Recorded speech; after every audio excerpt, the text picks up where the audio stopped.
Hi. I hope you guys are having a good Sunday. Um I have been on such a kick with my books. All of my the books that have been sitting on my shelf for so long. I mean, I'm just like ravenous for spiritual information, for listening to other, especially women, women who have been through a lot in their lives. And we all go through a lot in our lives. But what I'm saying is the women that write about their stories, and each one is different and has their own experiences of life, whether it's a divorce, whether it's, battling cancer, near death experiences.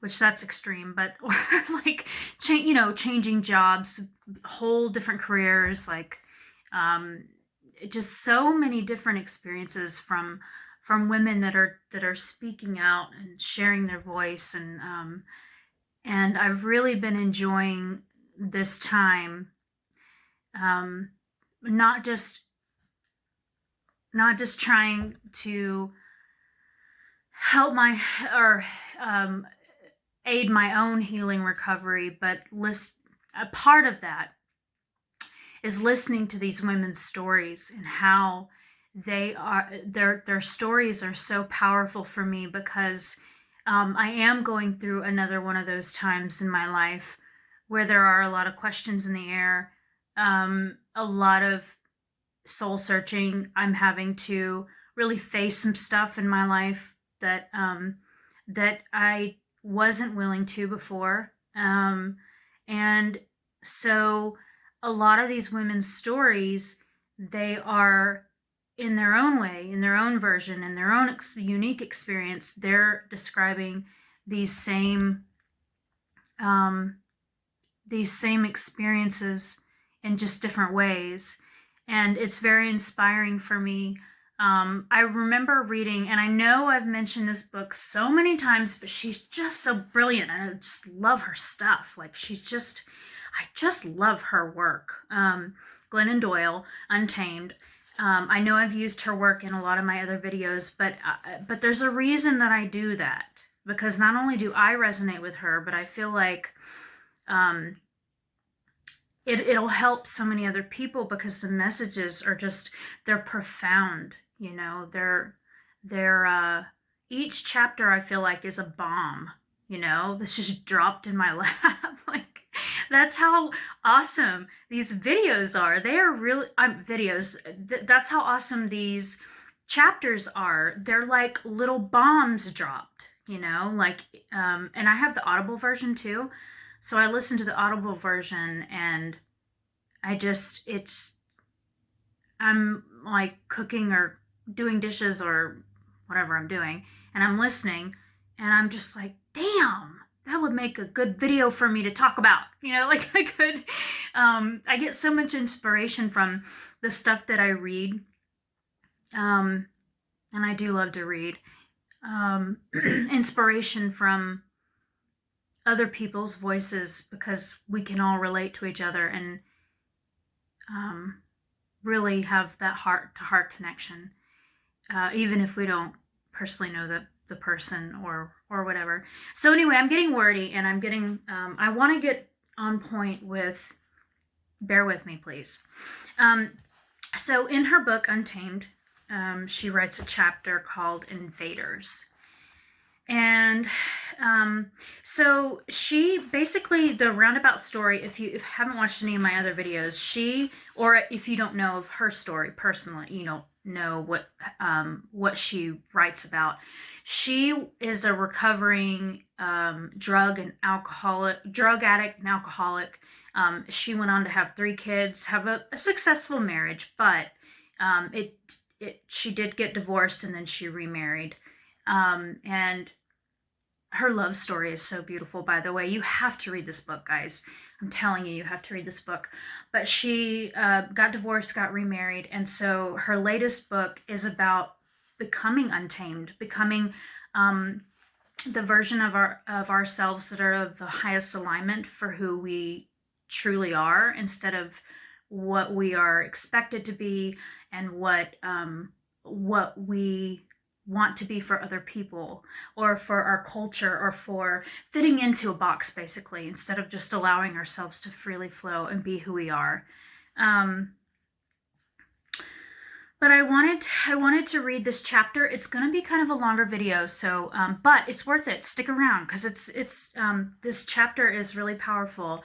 So she talks about in this chapter. She talks a lot in her book about her before she had her children and became a wife. How she was very addicted to drugs and alcohol, and she admits that she probably almost killed herself because of it. Because I mean, not like, you know, through the drugs and alcohol, she almost killed herself because it was that severe. So she talks about in this chapter, well, I'll just read it and then I'll expand upon it. I really have a lot to say about this chapter. I feel like the message is important, and I'm sorry my hair looks like crap. I'm so vain. Anyway, it's called Invaders. When I began recovery, I thought that my problem was that I ate, drank, and drugged too much. I learned that overeating, drinking, and drugging were actually not my problems. They were my ineffective solutions. My actual problems are clinical depression and anxiety. Being both depressed and anxious is a bit like being Eeyore and Tigger. I love her analogies at the same time.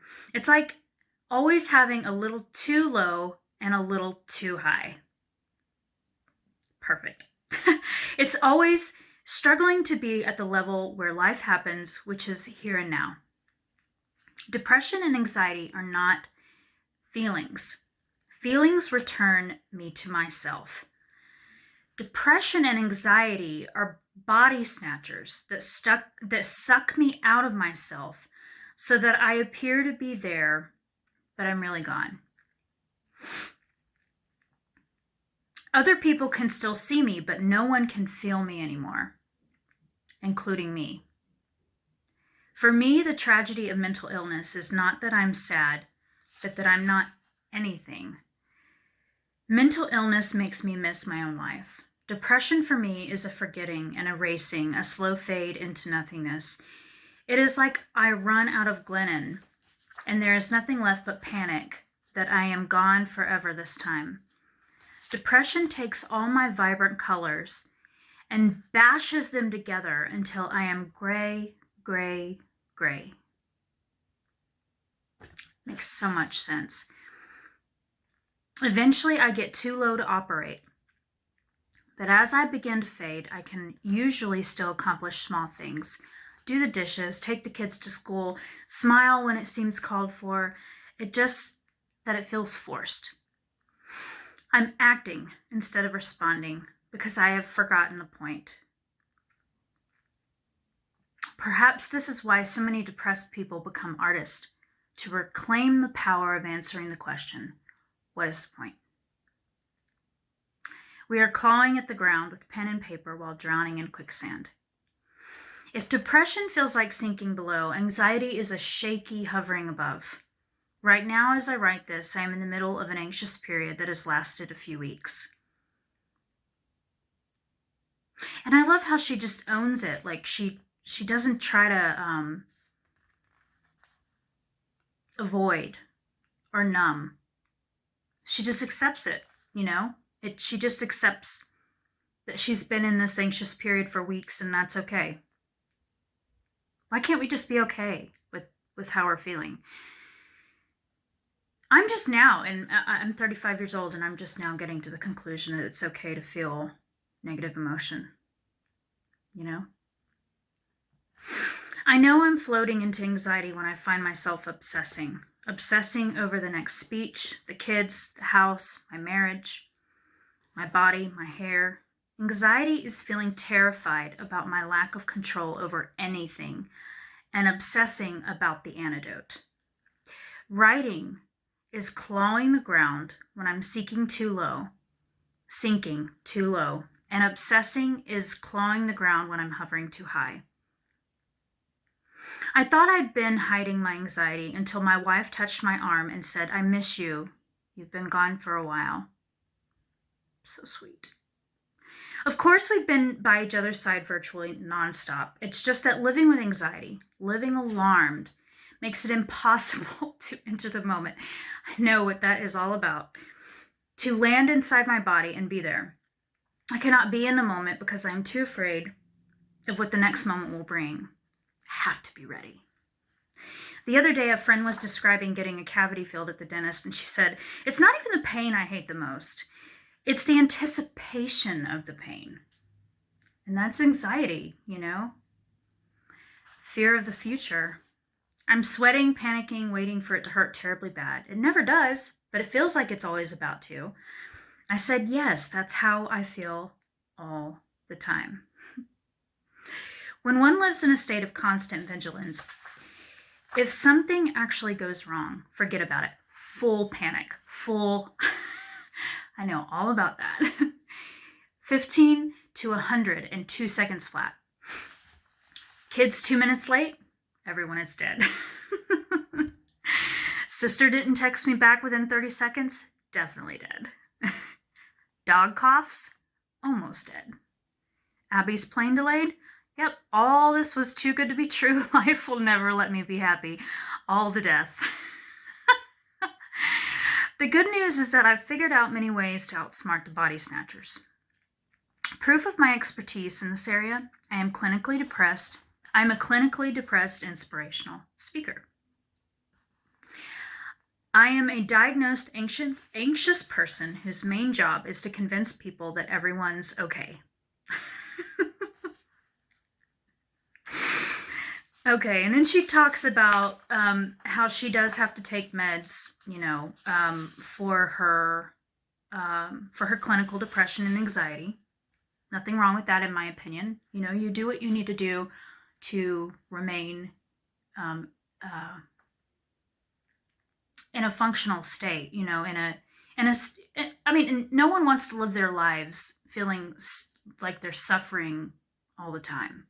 You know, sometimes meds are necessary, and I am fully on board with that. I have had to do that in the past myself. So she talks about that. Okay, so but then I wanted to fast forward to know your buttons, and this is a really good spiritual tool that you can use. Know your buttons. So she makes a list of what keeps her from living her life fully and in the present moment.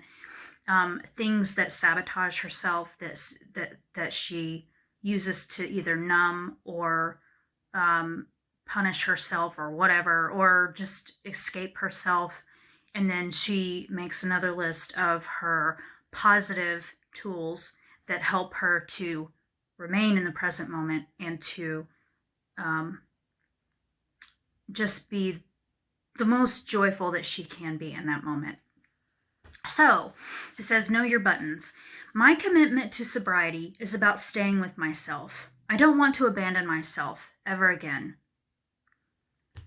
So that's so powerful.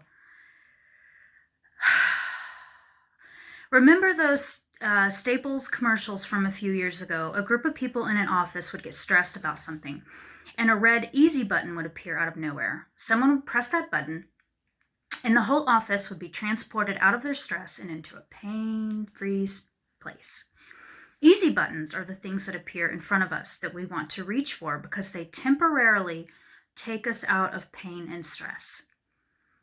They do not work in the long run because what they actually do is help us to abandon ourselves. Easy buttons take us to fake heaven. Fake heaven always turns out to be hell. You know you've hit the easy button when afterwards you feel more lost in the woods than you did before you hit it. It has taken me 40 years to decide that when I feel bad, I want to do something that makes me feel better instead of worse. I keep a handwritten poster in my office entitled Easy Buttons and Reset Buttons. On the left are the things I do to abandon myself. On the right are the reset buttons. Things I can do to make staying with myself a little more possible. Easy buttons. Boozing, binging, shopping, snarking, comparing, reading, mean reviews, inhaling loads of sugar, passing out. Reset buttons. Passing out. Reset buttons. Drinking a glass of water, take a walk, take a bath, practice yoga, meditate, go to the beach and watch the waves. Play with my dog, hug my wife and kids, hide the phone.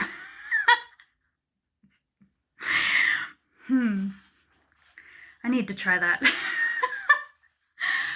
My reset buttons are just little things. Big thinking is the kryptonite of high and low folks like me. When everything is terrible and I hate my life and I feel certain that I need a new career, a new religion, a new house, a new life, I look at my list and remember that what I really need is probably just a glass of water. This is my favorite part of the whole chapter, so please keep bearing with me, guys. Whoever watches this, I'm sorry, but it is what it is. This is my art right here, you know. I like making these videos for you guys. Remember that we are the best people. I'm an artist and an activist, so pretty much all of my friends struggle with what our culture has defined as mental illness. These people are the most alive, passionate, kind, fascinating, and intelligent humans on earth. They live different kinds of lives than the type we're trained to aspire to. Many of them live lives that include spending days in the dark without leaving their homes, holding on to words and policy and paintbrushes for hope and dear life. This kind of life is not easy, but it's often deep, true, meaningful, and beautiful. I have begun to notice that I don't even enjoy folks who aren't at least a tad mentally ill. I don't wish folks without a little anxiety or depression any harm. I just don't find myself particularly curious about them. I have come to believe that we crazies are the best people. I think it's because we feel things on such a deep level, you know, because we spend a lot of our time in our own agony, our own pain, that when she means by we're the best kind of people, not that we're better than anybody, but like we just really have a lot of empathy for others who also are in pain or are struggling in some way, having challenges, whatever. This is why so many of us are resistant to taking our medication, because deep underneath, we believe that we are actually the sane ones. We mentally ill are the only sick people who believe our magic is inside our disease. I think, and personally, I was going to wait till the end of this chapter to say this, but I think we all have a form of mental illness, and it can be extremely mild, or it can be extremely go the other way. But it's because we are in human form, and being human is not easy. And so there are going to be times in our life, or it can be a consistent experience, where we do have an anxiety disorder or we do have depression. For me, definitely anxiety. I don't take meds, but it's there, and I think we all have ranges of it. We all have different experiences with all of that, you know. But it's there, and we all, if we can just admit that mental illness is not a stigma, it's not something to be ashamed of, it's not something to point the finger and be like, oh, that person has mental illness, you know, like there's something wrong with you. Not that that's not an excuse. So I'm not giving an excuse to people who do have most of us who have some form of mental illness. I'm not giving an excuse to that. I'm just saying that, I'm not giving an excuse to not working through the pain and the trauma. And, you know, we all have our work cut out for us when it comes to that stuff, and we should face it head on, you know, face it completely head on and work through it as best as we can. using the skills and the knowledge and the tools that we know we have available to us. But yeah, I mean, I think we all have a form of mental illness, whether we want to acknowledge that or not. And it comes in many different shapes and forms. And some of you might get irritated when I say that we all have a form of mental illness, but it's simply because there is no me judging humanity. It's just simply that being human is not easy. I mean, it doesn't matter what walk of life you come from. You could be rich as fuck and you can still, and so you think, these people have it easy, but really they probably struggle the most because they have, well, for many different reasons. They just being human. Again, being human, they still get hurt. They still get judged. They still have their own issues. So it's one of those things where we have to take that stigma off of mental illness and realize that everybody struggles in their own way and has their own experiences of life, and life can be very painful at times, Anyway, I want to finish this chapter. We mentally ill are the only sick people who believe our magic is inside our disease, and I have experienced that directly. Some of our best artwork or our work comes from our pain. I still do. When people said get better, I heard get the same as everyone else. I knew I was supposed to hang my head and declare that my way of being was dangerous and wrong, and everyone else's way was better and more correct and right. I was supposed to get fixed, join the troops, and fall into line.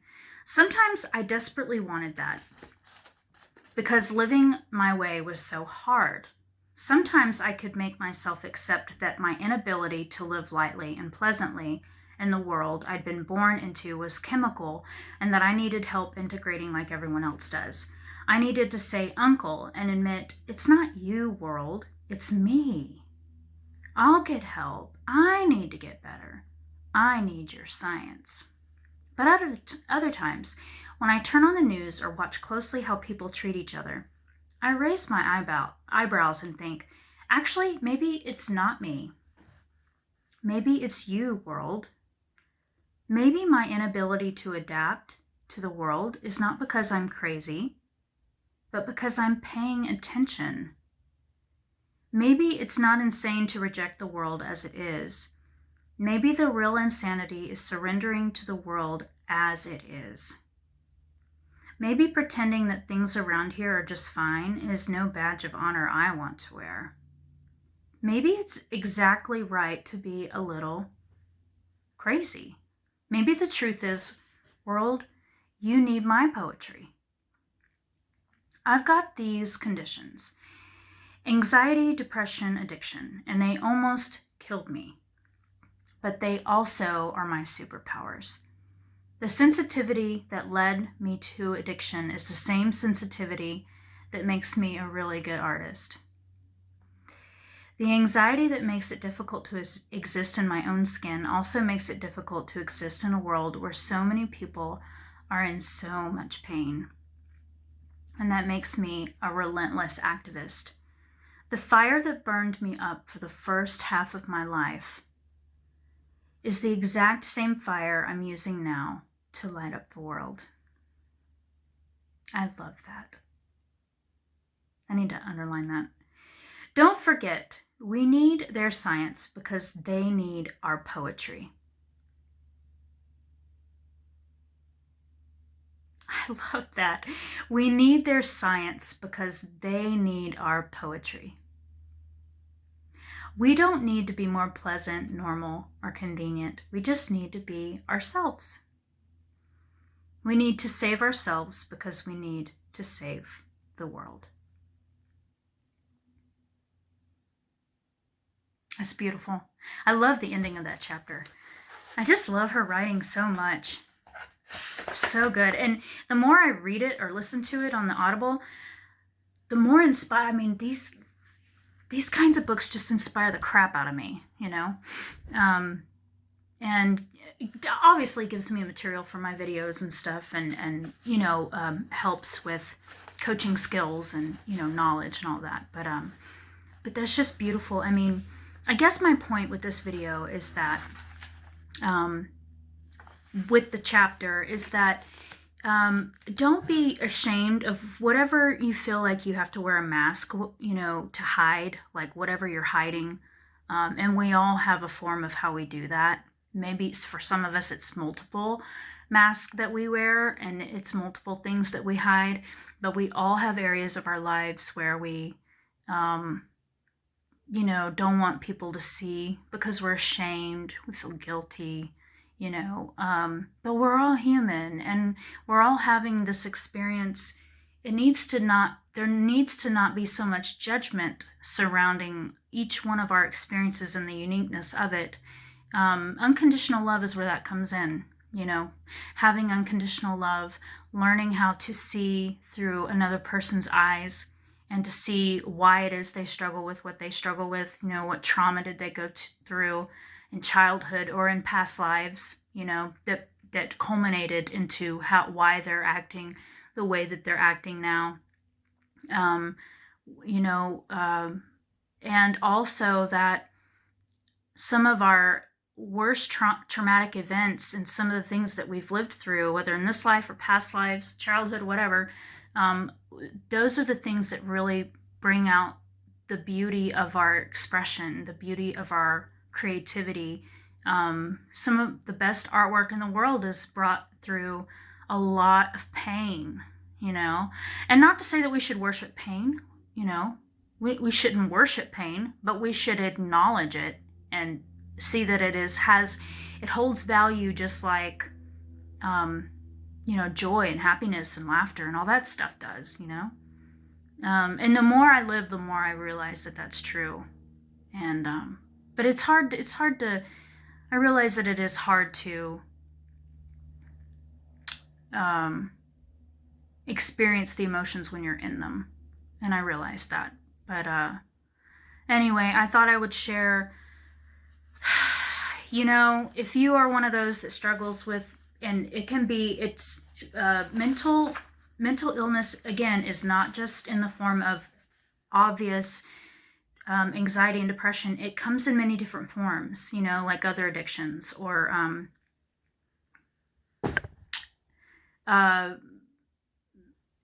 being bad to the body, you know. Also, judgment and being negative in the mind. That is a form of an addiction. And if you don't believe that, then just watch somebody who is extremely negative all the time and complains a lot. It's an addiction pattern. But again, that's their experience. That's what they were meant to experience until they are like, oh, maybe I, you know, could change